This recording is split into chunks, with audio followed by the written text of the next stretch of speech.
செம்பரம்பாக்கம் ஏரியை திறந்து விட்ட காரணத்தால் மட்டும் இல்லை, செம்பரம்பாக்கம் ஏரியை சொல்லாமல் திறந்து விட்ட காரணத்தால் தான் பாதிப்பு ஏற்பட்டது. சென்னையே மூழ்கியது. ஏறக்குறைய 240 பேருக்கு மேல் இறந்து போயிருக்கிறார்கள். ஆனால் சாத்தனூர் அணையை பொறுத்தவரையில் 5 முறை வார்னிங் கொடுத்து எச்சரிக்கை சொல்லி அதற்கு பிறகு தான் படிப்படியாக திறந்து விடப்பட்டிருக்கு. அதனால தான் சாவு எண்ணிக்கை ஒரு 5-6 சாவு எண்ணிக்கை மொத்தமே நடந்திருக்கிறது. இதுதான் உண்மை.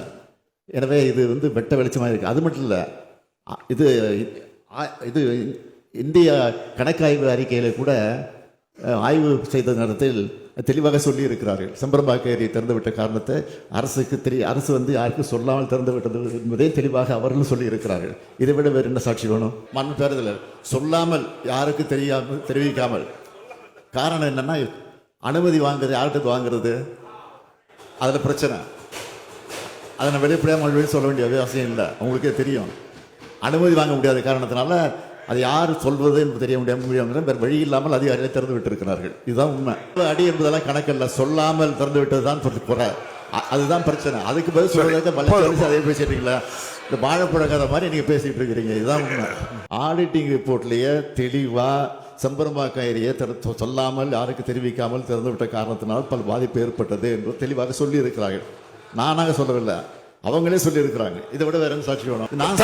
நான் சொல்லலை. உங்களுடைய ஆட்சி காலத்தில் சிஏஜி ரிப்போர்ட்டே கொடுத்துருக்கு. இதே சட்டமன்ற அவையில் அந்த சிஏஜி ரிப்போர்ட்டை வச்சு நீங்களே வச்சுங்க. அதிலே தெளிவாக சொல்லியிருக்கிறாங்க, உயிரிழப்புகளுக்கு காரணம் மனித தவறு தான்.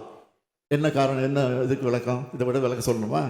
அந்த சிஏஜி ரிப்போர்ட் வந்துட்டு உங்களுக்கு புக்கில் இருக்கு, ஆதாரம் இருக்கு.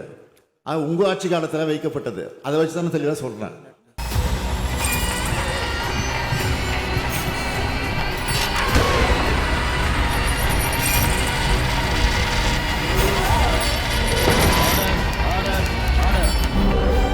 நிகழ்தகவு குற்றங்களின் மறுபரிமாணம்.